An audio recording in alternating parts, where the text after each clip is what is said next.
Hello everyone. So this is the part 2 of 2022 BBCCT 113 का paper. तो आज हम इसमें कंटिन्यू करेंगे आगे के part. So the next question is describe the biosynthesis of delta amino levulinate. तो ALA का हमें सिंथेसिस जो है वो बताना है। तो बेटा हमने अगर आपने जून 2023 का पेपर देखा हो ना, तो वहाँ पे आपने देखा होगा कि ALA की सिंथेसिस, वहाँ पे हमने हीम का सिंथेसिस पढ़ा था। जो हीमोग्लोबिन के लिए हीम बनता है, उसके सिंथेसिस के लिए ALA जो है वो एक प्रिकर्सर है। ठीक है, तो अब ये ALA कैसे सिंथेसिस होता है? द सिंथेसिस ऑफ ऑल टेट्रापायरोल, जितने भी टेट्रापायरोल चेन है, जैसे कि हीमोग्लोबिन हो गया, क्लोरोफिल हो गया, is initiated with delta amino levulinate. There are two ways by which organism synthesise ALA। तो porphyrin बायोसिंथेसिस जो होता है मैमल्स में is initiated with the condensation of glycine and succinyl coenzyme. तो पहले सक्सिनाइल कोएंजाइम और ग्लाइसिन जो है वो आपस में एक दूसरे के साथ ज्वाइन होंगे, कंडेंस होंगे और फॉर्म करेंगे ALA and release carbon dioxide and HS coenzyme A. The reaction catalyzed by aminolevulinate synthase a homodimeric mitochondrial enzyme. तो यहाँ पे जो सिंथेज एंजाइम रिस्पॉन्सिबल है और ये एक होमोडाइमेरिक, मतलब ये दो सेम यूनिट से बना हुआ है और ये माइटोकॉन्ड्रिया में प्रेजेंट होता है। Both precursors are available in the mitochondria from TCA cycle and glycine synthase. क्योंकि एंजाइम माइटोकॉन्ड्रिया के अंदर प्रेजेंट है, तो obviously it is far more good कि इसके सारे ही रॉ मटेरियल जो माइटोकॉन्ड्रिया के अंदर प्रेजेंट हो, तो ताकि ये सिंथेसिस हो जाए।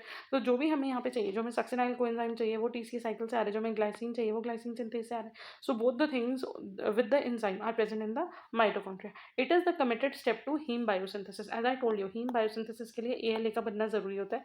तो once ALA बन गया तो मतलब अब heme synthesis होगा। तो यहाँ पे सक्सिनाइल कोएंजाइम और ग्लाइसिन पहले कंबाइन होते हैं और बनाते हैं अल्फा अमीनो बीटा कीटो एडिपेट। ठीक है, और उसके बाद इसमें से डिकार्बोक्सिलेशन होती है, CO2 जो है वो रिमूव हो जाता है और हमारे पास आ जाता है हमारा ALA। ठीक है, द ऑल्टरनेट रूट, उसके अलावा जो दूसरा रूट जो कि हमें प्लांट्स और बैक्टीरिया में देखने के लिए मिलता है, ये जो रूट है ये ज़्यादातर हमें मैमल्स में देखने के लिए मिलेगा। ठीक है, सेकेंड रूट जो हमें प्लांट्स और बैक्टीरिया में देखने के लिए मिलता है, उसके अंदर क्या हो रहा है बेटा, ग्लूटामेट जो है ना वो पहले TRNA के साथ कंबाइन होकर ग्लूटामाइल TRNA बना लेता है। ठीक है, और फिर उसके बाद क्या होगा, यहाँ से TRNA रिलीज होगा, ऑक्सीडेशन रिडक्शन रिएक्शन होगा और बन जाएगा ग्लूटामेट 1-सेमीएल्डिहाइड।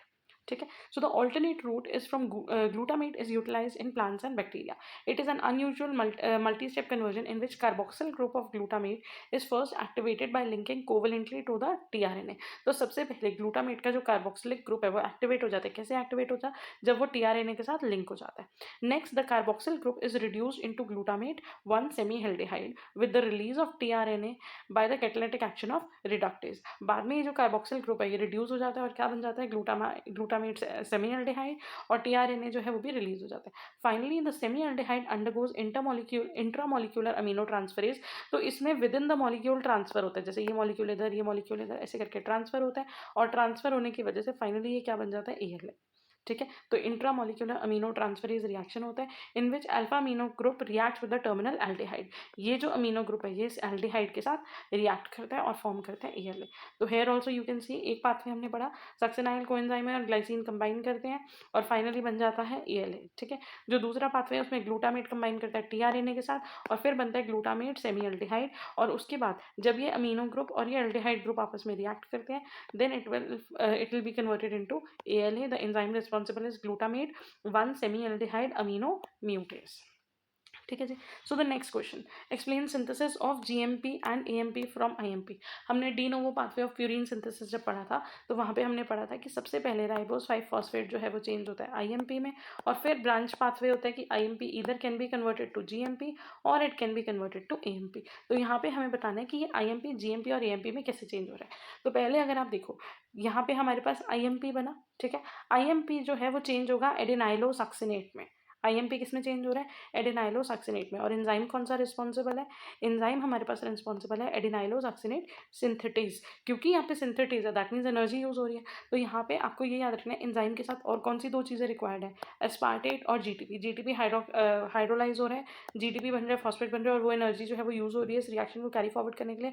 प्लस यहाँ पे एस्पार्टेट जो है वो अटैच हो जाते हैं। और जनरली हमने बहुत सारी साइकिल्स में देखा है जहाँ पे एस्पार्टेट ऐड होता है उसके नेक्स्ट स्टेप में फ्यूमरेट निकल जाता है बाहर। ठीक है, तो यहाँ पे क्या होगा, अस्पार्टेट ऐड हुआ और फ्यूमरेट रिलीज हो गया नेक्स्ट स्टेप में। एंजाइम कौन सा रिस्पॉन्सिबल है, adenylosuccinate lyase, and finally we are with the AMP as end product.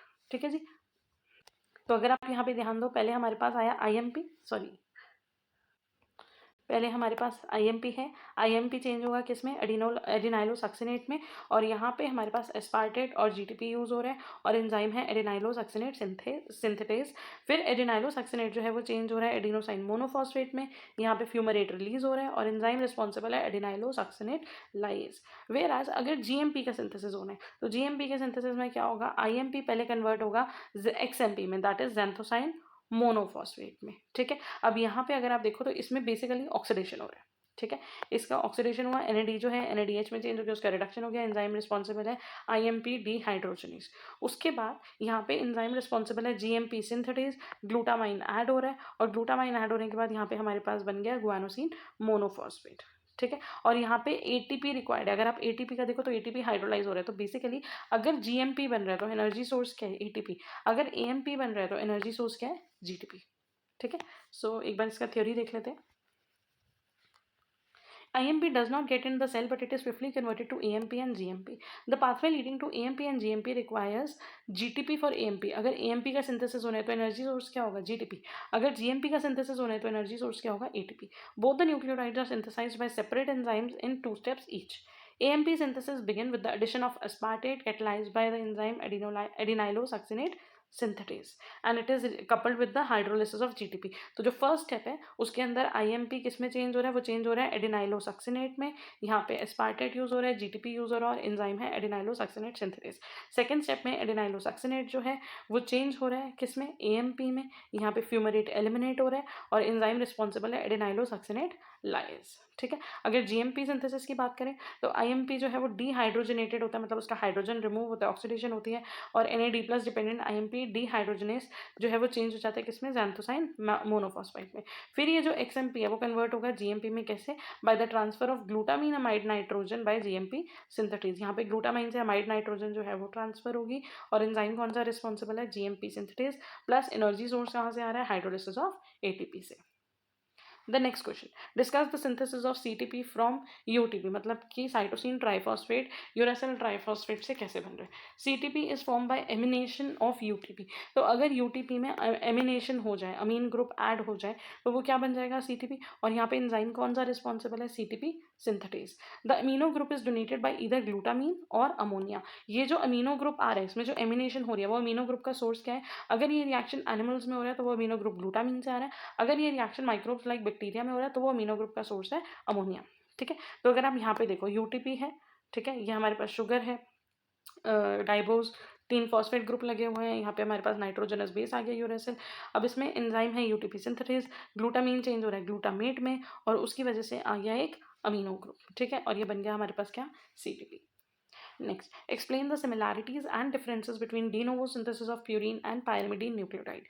अगर हम de novo synthesis की बात करें तो हमें ये पता है de novo synthesis मतलब कि from scratch एकदम raw products यूज होते हैं। ठीक है, सिमिलैरिटीज, बोथ यूज PRPP है फॉस्फोराइबोसाइल पायरोफॉस्फेट, ये जो है एक्टिवेटेड फॉर्म होता है राइबोस फॉस्फेट का, तो ये दोनों में ही यूटिलाइज हो रहा है न्यूक्लियोटाइड सिंथेसाइज करने के लिए। Both require amino acid precursors.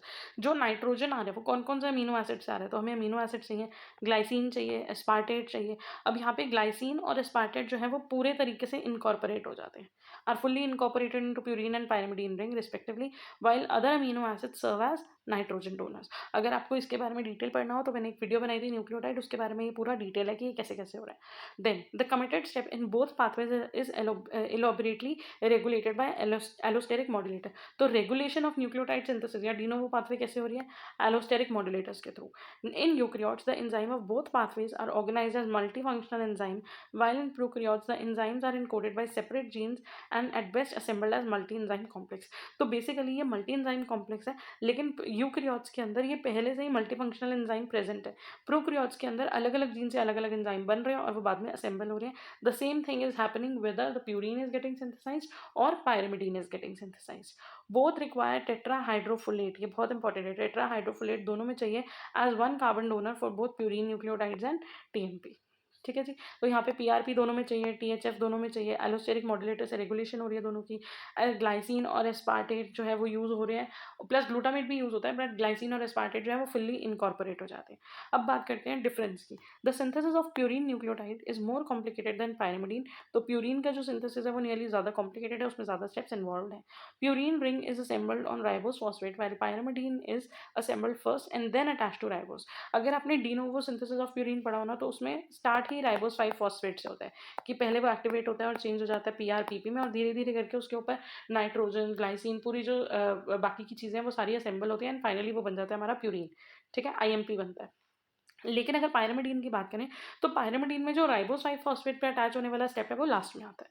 Purine nucleotides are synthesised from a branch pathway. जैसे हमने अभी पढ़ा था कि आईएमपी बनेगा, आईएमपी से या तो हमें एएमपी मिलेगा इन 2 स्टेप्स, या फिर हमें मिलेगा जीएमपी इन 2 स्टेप्स। ठीक है, तो प्यूरिन सिंथेसिस जो है वो एक branch pathway. The first purine nucleotide formed is IMP which can be converted either to AMP और जीएमपी। वेयर एज अगर हम पायरिमिडीन न्यूक्लियोटाइड की बात करते हैं, तो वो एक लीनियर पाथवे है। उसमें क्या हो रहा है, पहले सीटीपी बनता है, सॉरी पहले यूटीपी बनता है, और अगर फिर रिक्वायर्ड होगा तो यूटीपी कन्वर्ट हो जाएगा किसमें, सीटीपी में। जैसे भी हमने प्रीवियस क्वेश्चन में देखा था कि वो कैसे चेंज हो रहे हैं। Purine biosynthesis consumes more energy, क्योंकि वो ज़्यादा कॉम्प्लिकेटेड है, तो उसके अंदर ज़्यादा स्टेप्स है, ज़्यादा एनर्जी रिक्वायरमेंट हो रही है। All enzymes of purine synthesis are cytosolic, मतलब कि साइटोप्लाज्म में प्रेजेंट है, whereas pyrimidine, but one is mitochondrial of pyrimidine biosynthesis. लेकिन पायरिमिडीन बायोसिंथेसिस के जो एक एंजाइम है या कुछ एंजाइम जो है वो माइटोकॉन्ड्रिया में होते हैं। The next question, explain electron flow from NADPH to ribonucleotide reductase. तो ये इलेक्ट्रॉन फ्लो कैसे हो रहा है वो एक बार देखेंगे। So basically, the ultimate source of reductant ribonucleotide reduction is NADPH, जो इसका मेन सोर्स है, जिसमें NADPH जो है वो रिड्यूस हो रहा है और क्या बना रहा है, ribonucleotide reductase, which sequentially reduces the cysteine of thioredoxin, just a second, thioredoxin reductase. ठीक है, तो वो क्या करता है, थायोरिडोक्सिन रिडक्टेज जो एंजाइम है उसके सिस्टीन को रिड्यूस करता है। ठीक है, और फिर बनता है थायोरिडोक्सिन एंड फाइनली राइबोन्यूक्लियोटाइड रिडक्टेज। ठीक है जी। तो इसमें आपको याद रखना है NADPH पहले किस में कन्वर्ट कर रहा है, थायोरिडोक्सिन रिडक्टेज में, फिर थायोरिडोक्सिन में, और फाइनली आरएनआर में। अगर आप यहाँ पे देखो, thioredoxin redoxin reductase, thioredoxin and then RNR. Thioredoxin reductases are homodimeric flavoproteins. ये 2 यूनिट से बने हुए हैं, सेम यूनिट्स, और इनमें क्या है, फ्लेवोप्रोटीन्स प्रेजेंट है। Each monomer harbours are FAD prosthetic group, और हर 2 यूनिट से बने हुए हैं और हर यूनिट के साथ एक FAD ग्रुप जो है वो अटैच है। NADPH binding domain and an active site having redox thiol group. तो ये जो प्रोस्थेटिक ग्रुप अटैच है ना बेटा, ये बाइंडिंग साइट है जहाँ पे NADPH जो है वो बाइंड हो रहा है और फर्दर रिडक्शन को बिगिन कर रहा है। The enzyme catalyse the transfer of electrons from NADPH to thioredoxin. तो यहाँ पे जो एंजाइम है वो क्या करता है, इलेक्ट्रॉन ट्रांसफर हो रहे हैं, जैसे हमें पता है कि इलेक्ट्रॉन फ्लो हो रहे हैं, तो इलेक्ट्रॉन फ्लो होना शुरू होंगे कहाँ से, NADPH से, और कहाँ जाएंगे, थायोरिडोक्सिन तक जाएंगे। During the transfer the flavin prosthetic group, ये जो FAD प्रोस्थेटिक ग्रुप है, and a pair of redox active thiol groups of the enzyme undergo redox reaction. जब भी बेटा अगर इलेक्ट्रॉन ट्रांसफर हो रहे हैं, ठीक है, तो इलेक्ट्रॉन ट्रांसफर को, तो अगर इलेक्ट्रॉन ट्रांसफर हो रही है, जैसे कि लॉस ऑफ इलेक्ट्रॉन हो रहा है, तो लॉस ऑफ इलेक्ट्रॉन को हम कंसिडर करते हैं ऑक्सीडेशन। अब अगर एक सब्सटेंस ने दूसरे को इलेक्ट्रॉन दिए, मतलब इसकी क्या हो गई, ऑक्सीडेशन, और जिसने इलेक्ट्रॉन गेन करी उसकी क्या हो गई, रिडक्शन। तो बेसिकली यहाँ पे रिडॉक्स रिएक्शन चल रहा है, ऑक्सीडेशन रिडक्शन रिएक्शन चल रहा है पेयर्स में। ठीक है, in terms of electron transfer, the protein thioredoxin is reduced by thioredoxin reductase. तो ये थायोरिडोक्सिन को जो रिड्यूस कर रहे हैं एंजाइम कौन सा है, thioredoxin reductase. It is a low molecular protein, ubiquitous heat stable protein, which has a pair of closely space cysteine residues, जिसमें सिस्टीन रेसिड्यूज जो है वो अटैच हैं, जिनमें रिडॉक्स रिएक्शन हो रहे हैं, जिनकी रिडक्शन हो रही है, जो सिस्टीन को ही रिड्यूस कर रहे होते हैं थायोरिडोक्सिन में। Finally thioredoxin transfer the electrons to RNR, और फाइनली वो इलेक्ट्रॉन किसके पास ट्रांसफर होंगे, आरएनआर के पास। सो अगर आप इसको दोबारा एक बार देखो, ultimate source of reductant for RNR is NADPH। NADPH जो है वो फाइनली रिड्यूस हो रहा है और क्या बना रहा है, आरएनआर बना रहा है। सिक्वेंशली ये स्टेप हो रहा होता है जिसमें सिस्टीन रिड्यूस हो रहा होता है बाय द एंजाइम थायोरिडोक्सिन रिडक्टेज। ठीक है, और फिर थायोरिडोक्सिन बनता है और फाइनली आरएनआर बनता है। थायोरिडोक्सिन रिडक्टेसेस जो है वो होमोडायनेमिक फ्लेवोप्रोटीन्स हैं, उनके साथ FAD प्रोस्थेटिक ग्रुप अटैच है।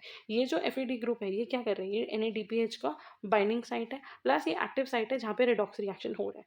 एंजाइम जो है, जो थायोरिडोक्सिन रिडक्टेज है, ये कैटलाइज करता है transfer of electron from NADPH to thioredoxin. तो अगर आप यहाँ पे देखो, पहले NADPH से इलेक्ट्रॉन ट्रांसफर हुए FADH से, FADH से कहाँ गए, थायोल ग्रुप में, फिर ये थायोल ग्रुप में ट्रांसफर होते होते थायोरिडोक्सिन बन रहा है, और फाइनली कहाँ पे जा रहे हैं, ये आरएनआर में। ठीक है जी। So, E. coli mutant lacking thioredoxin are viable due to the existence of a backup system comprising of a flavoprotein glutathione reductase. अगर हम बात करें E. coli mutants की जिनके अंदर ये थायोरेडॉक्सिन नहीं प्रेजेंट होता, तो उनमें ये NADPH RNR में कैसे कन्वर्ट हो रही है? उनके पास प्रेजेंट होते हैं flavoprotein glutathione reductase, glutathione tripeptide और एक हीट स्टेबल प्रोटीन ग्लूटारिडॉक्सिन, जो इस इलेक्ट्रॉन ट्रांसफर को कैरी आउट करते हैं. The flow of reducing equivalent is from NADPH to RNR through a series of redox transfers, NADPH glutathione reductase, फिर GSH glutaridoxin RNR. तो basically उनमें अगर वहाँ पे थायोरिडॉक्सिन रिडक्टेज या थायोरिडॉक्सिन नहीं है, उसकी जगह वहाँ पे फ्लेवोप्रोटीन ग्लूटाथायोन है, ग्लूटाथायोन रिडक्टेज है, और वो सारे इस इलेक्ट्रॉन फ्लो को कैरी आउट कर रहे हैं. ठीक है. So this is a basic diagram of electron flow. The next question, detailed note of anyone, Lane-Yan syndrome जो है वो हमने I will put the link in the description because it is a common and a frequent question जो कि हमें बहुत बार paper में देखने को मिल रहा है. The next one is gout. Gout जो होता है बेटा वो एक inflammatory arthritis है, मतलब एक arthritis है जो joints को affect करता है और inflammation, swelling, pain वगैरह करता है. The term gout is derived from Latin word gutta, which means a drop of fluid and referred to as prevailing medieval belief that an excess of one of the four humors would under certain circumstances drop or flow into a joint causing pain और inflammation. मतलब कि हमारी body के अंदर कोई ऐसा fluid जो है वो बढ़ रहा है और वो जाके हमारे जॉइंट्स के अंदर इकट्ठा हो रहा है, जिसकी वजह से पेन और इन्फ्लेमेशन बढ़ रही है. Historically it has been associated with rich food and alcohol consumption and refer to as disease of the kings. कि अगर कोई बहुत फैटी फूड खा रहा है, बहुत ज़्यादा रिच फूड खा रहा है या फिर अल्कोहल कंजम्पशन ज़्यादा कर रहा है, तो उनको उनमें ये डिजीज ये कंडीशन ज़्यादा देखने को मिलती है. Gout occur more frequently in middle age older males generally from 40 to 55 years and its prevalence varies in different populations. A number of mutations in different genes have been identified that result in increased purine nucleotide synthesis. The excess nucleotides are then metabolized to uric acid. बेटा gout का ना सबसे एक main cause है uric acid body के अंदर बढ़ जाना. अगर यूरिक एसिड बॉडी के अंदर इंक्रीज हो रहा है तो वो हमारे जो पैर होते हैं, टोज में इन्फ्लेमेशन या जॉइंट्स में इन्फ्लेमेशन और पेन कॉज करेगा. तो ये यूरिक एसिड के बढ़ने के रीजंस क्या हो सकते हैं? एक तो यूरिक एसिड के बढ़ने का रीजन हो सकता है कि हम अपनी डाइट में प्रोटीन ज़्यादा कंज्यूम कर रहे हैं. जब वो प्रोटीन ब्रेक डाउन हो रहा है तो उसकी वजह से यूरिक एसिड ज़्यादा बन रहा है. एक तो डाइटरी फैक्टर हो सकता है. दूसरा, अगर हम जेनेटिक फैक्टर की बात करें तो मतलब कि जीन के अंदर कुछ ऐसे म्यूटेशन हैं जिसकी वजह से बॉडी में प्यूरिन न्यूक्लियोटाइड ज़्यादा बन रहा है, और जब ये प्यूरिन न्यूक्लियोटाइड कैटाबलाइज हो रहे हैं तो यूरिक एसिड प्रोड्यूस हो रहा है, और यूरिक एसिड प्रोड्यूस होने की वजह से गाउटी अर्थराइटिस हो रहा है. दीज जीन्स इंक्लूड, अब ऐसे कौन कौन से जीन्स है जो इफेक्ट हो सकते हैं और जिनकी वजह से गाउट जैसी कंडीशन हमें देखने को मिल सकती हैं? PRPP synthetase, HGPRT and glucose 6 phosphatase. ये जितने भी जीन्स हैं ये आपको देखने के लिए मिलेंगे जब हम डीनोवो पाथवे पढ़ते हैं या सैल्वेज पाथवे पढ़ते हैं प्यूरिन सिंथेसिस का. A mutant variant of PRPP synthesis has increased activity which lead to enhanced synthesis of PRPP. PRPP synthesis एक वो एंजाइम है, जैसे मैंने आपको बताया था कि राइबोस 5 फॉस्फेट जो है वो चेंज होता है PRPP में. ठीक है. अब PRPP एक्टिवेटेड फॉर्म है राइबोस 5 फॉस्फेट की, और उसको कन्वर्ट करने वाला एंजाइम कौन सा है? PRPP synthetase. जैसे जैसे ये बढ़ेगा तो ये जो है it will lead to more formation of IMP और इवेंचुअली प्यूरिन की जो सिंथेसिस है वो बढ़ जाएगी. On the other hand, a deficiency of glucose 6 phosphatase, that is glycogen storage disease or HGPRT, has also the same final outcome. A glucose 6 phosphatase deficiency result in more glucose 6 phosphate being diverted to oxidative pentose pathway, which yield more ribose 5 phosphate. अगर glucose 6 phosphatase enzyme कम है, ठीक है, तो क्या होगा? तो basically glucose 6 phosphate जो है वो ब्रेक डाउन होने के लिए पेंटोज पाथवे को फॉलो करेगा, और अगर वो पेंटोज पाथवे को फॉलो करेगा तो राइबोस 5 फॉस्फेट बनेगा. राइबोस 5 फॉस्फेट बनेगा तो PRPP और बनेगा, और PRPP और बनेगा तो न्यूक्लियोटाइड प्यूरिन सिंथेसिस ज़्यादा होगी. ठीक है. उसी तरह a partial deficiency of HGPRT gene में अगर डेफिशिएंसी होगी, it consumes less PRPP for salvaging hypoxanthine and guanine. तो वो कम PRPP कंज्यूम करेगा हाइपोजेंथीन और गुआनिन के लिए. The reduce utilisation of PRPP decreases the concentration of negative effectors of de novo. देखो, अब अगर यहाँ पे हाइपोजेंथीन और गुआनिन कम है तो इसका मतलब सेल क्या करेगा कि अब मुझे XMP या GMP और बनाने की ज़रूरत है. ठीक है, क्योंकि फीडबैक मैकेनिज्म भी तो होता है. अगर बॉडी के अंदर GMP एडिक्वेट है या ज़्यादा है तो हमारी बॉडी जो है उसको नहीं बनाएगी, लेकिन अगर GMP या XMP कम है तो हमारी बॉडी उसको बनाएगी. ठीक है. तो जिसकी वजह से क्या होगा? अगर XMP GMP कम है तो हमारी बॉडी PRPP को यूटिलाइज करके उसको कंटिन्यूसली बनाती रहेगी. ठीक है. And makes more PRPP which will be able which available to fed to the pathway, जिसकी वजह से अगेन प्यूरिन सिंथेसिस जो है वो बढ़ रहा है. तो यहाँ पे 3 जीन्स इन्वॉल्व हैं. एक कौन सा है? PRPP सिंथेटेज जो कि ज़्यादा अमाउंट में है, या फिर HGPRT की डेफिशिएंसी, या फिर ग्लूकोज 6 फॉस्फेटेज की डेफिशिएंसी. ठीक है। Accidentally the most prevalent cause of gout is impaired uric acid excretion. अब मेन क्या हो रहा है, यूरिक एसिड हमारी बॉडी से एक्सक्रीट नहीं हो रहा, चाहे हमने वो डाइट में कंज्यूम करा, चाहे वो न्यूक्लियोटाइड कैटाबॉलिज्म से बन रहा है, लेकिन वो अगर वो यूरिक एसिड हमारी बॉडी से प्रॉपर्ली एक्सक्रीट हो तो हमारी बॉडी के अंदर एक्यूमुलेट नहीं होगा, लेकिन यहाँ पे एक्सक्रीशन जो है वो इम्पेयर हो रही है। That may result from kidney disease और increase cell death due to radiation therapy और other causes. Other risk factors include high blood pressure, chronic exposure to lead, alcohol consumption, overweight, drugs such as diuretics, gender, etc. The symptoms of gout generally appear suddenly, often in the middle of night or early morning. मतलब कि सुबह के time joints में, toes में pain रहेगा या in the mid of night. High level of urate in blood के अंदर हमें यूरेट क्रिस्टल ज़्यादा मिलेंगे. Is observed in patients with gout which can lead to deposition of urate crystals in synovial fluid and joints. और ये urate crystals जो है वो ब्लड से हमारे जॉइंट्स में एक्यूमुलेट होने शुरू हो जाएंगे. So it is important to note that hyperuricaemia may not always lead to gouty symptom. ऐसा ज़रूरी नहीं है कि यूरिक एसिड बढ़ने की वजह से ब्लड में हमेशा गाउट ही होगा. ऐसे होने वाले बहुत सारी कंडीशंस हो सकते हैं and gout is one of them. ठीक है. Patients with gout present several sign and symptoms such as intense joint pain होता है. ठीक है. Specially large joint of big toe. तो जो हमारा पैर होता है, पैर का जो अंगूठा है, जो बिग टो है, उसके अंदर ज़्यादा पेन होगा और वहीं पे हमें ज़्यादा इन्फ्लेमेशन दिखती है. ऑल्दो एंकल, नीज, एल्बो सारी चीज़ अफेक्ट होती है, पर गाउट में ना मेन सिंबल जो हमारा बिग टो है वही होता है. Lingering discomfort after a shooting, severe pain in gout. Some joint discomfort में लास्ट फॉर फ्यू डेज और वीक्स. इन्फ्लेमेशन और रेडनेस हमें देखने के लिए मिलेगी. लिमिटेड रेंज ऑफ मोशन, क्योंकि पेन है तो ऑब्वियसली हम अपने जॉइंट्स को इजीली मूव नहीं कर पाएंगे. विदाउट ट्रीटमेंट दीज सिम्टम्स में resolve spontaneously with in 7 to 10 days. A hard nodule of uric acid, जिसको हम बोलते हैं ट्रोफस, is deposited under the skin in many patients. This occur when uric acid level have been elevated for years. अगर किसी में continuous में ये problem चल रही है तो उसकी बॉडी में, उसकी स्किन के नीचे यूरिक एसिड के नोड्यूल्स बनने लग जाएंगे. अदर कॉम्प्लिकेशन में be due to deposition of urate crystals in kidney tissues. Kidney के इंटरस्टिशियल टिश्यूज़ में, यूरेटर्स में अगर ये यूरेट क्रिस्टल डिपॉजिट होने लग जाते हैं तो उसकी वजह से स्टोन्स हो सकते हैं या वो ऑब्स्ट्रक्शन कॉज कर सकते हैं. The next question is given overview of purine catabolism. Purine breakdown होता है तो क्या होता है? Purine and pyrimidine nucleotide released from tissue turnover which are not salvaged are catabolized and excreted. जो भी प्यूरिन या पायरिमिडीन हमारे टिश्यू से निकले, ठीक है, अब वो कैटाबोलाइज होंगे, या तो वो सैल्वेज पाथवे में कभी कभी यूज हो जाते हैं, अदरवाइज वो कैटालाइज होते हैं और एक्सक्रीट होते हैं. Both pathway share common reaction involving dephosphorylation, deamination and glycosidic bond cleavage. तो उनमें से फॉस्फेट ग्रुप जो है वो अलग हो रहा है, अमीनो ग्रुप अलग हो रहा है और जो ग्लाइकोसिडिक बॉन्ड है वो ब्रेक हो रहा है. The purine and pyrimidine basis converge eight xanthine and uracil respectively. तो प्यूरिन जो है वो इवेंचुअली क्या फॉर्म करेगा? xanthine. और पायरिमिडीन जो है वो फॉर्म करेगा uracil. The former are further degraded to uric acid and other products. और फिर ये ब्रेकडाउन होंगे और क्या बनाएगा? यूरिक एसिड और बाकी के products. The degradation begins with either the deamination और हाइड्रोलिटिक रिमूवल ऑफ फॉस्फेट. सबसे पहले डीफॉस्फोराइलेशन हो रहा है, ठीक है, तो या तो hydrolytic removal of phosphate group होता है या फिर अमीनो ग्रुप रिमूव होता है. The former yields ionosine monophosphate from AMP. अब ये रिवर्स साइकिल चला ना. अगर हमने पहले क्या पढ़ा था बेटा कि IMP है, IMP किस में चेंज होगा? AMP में. अब यहाँ पे उल्टा हो गया, जब AMP ब्रेकडाउन हो रहा है तो वो क्या बना रहे? IMP बना रहे. And xanthosine monophosphate from GMP. हमने इसमें क्या पढ़ा था कि पहले XMP बनता है, XMP से बनता है GMP. तो यहाँ पे अगर GMP ब्रेकडाउन हो रहा है तो वो पहले क्या बना रहे?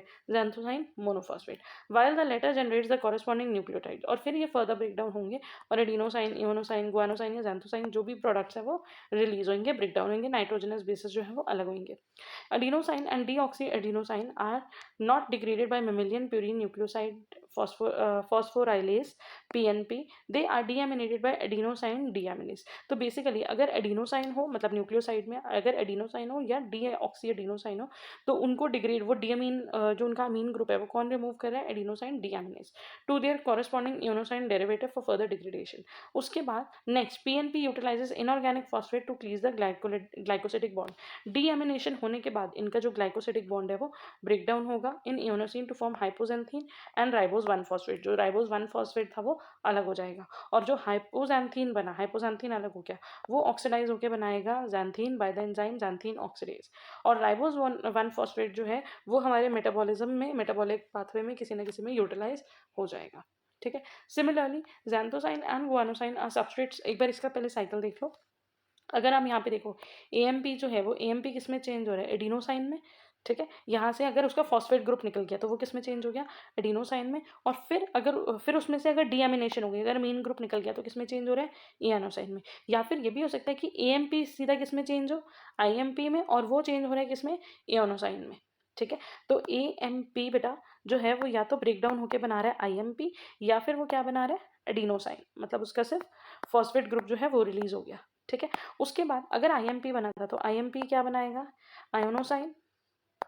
ठीक है, इसका फॉस्फेट ग्रुप रिलीज हो जाएगा। या फिर अगर एडिनोसाइन बना था जिसका फॉस्फेट ग्रुप पहले ही रिलीज हो चुका है, तो अब उसका अमीन ग्रुप रिलीज हो जाएगा, अमीनो ग्रुप रिलीज हो जाएगा, डीएमिनेशन हो गया और वो क्या बना देगा, इयोनोसाइन। ठीक है। Sorry, this is this much part, ये वाला पार्ट मैंने आपको बताया अभी। AMP चेंज हो रहा है एडिनोसाइन में, एडिनोसाइन चेंज हो रही है इयोनोसाइन में, या फिर AMP चेंज हो रहा है IMP में और IMP चेंज हो रहा है इयोनोसाइन में। और फाइनली क्या बन रहा है, हाइपोजेंथीन। अब हाइपोजेंथीन में हमने क्या पढ़ा था, हाइपोजेंथीन में जैंथीन अलग हो जाएगा और जो कार्बोहाइड्रेट चेन है, जो राइबोज 1 फॉस्फेट है, वो अलग हो जाएगा। ठीक है। जैंथीन फाइनली ब्रेक डाउन होगा एंजाइम जैंथीन ऑक्सीडेज से और हमें मिल जाएगा यूरिक एसिड। ठीक है जी।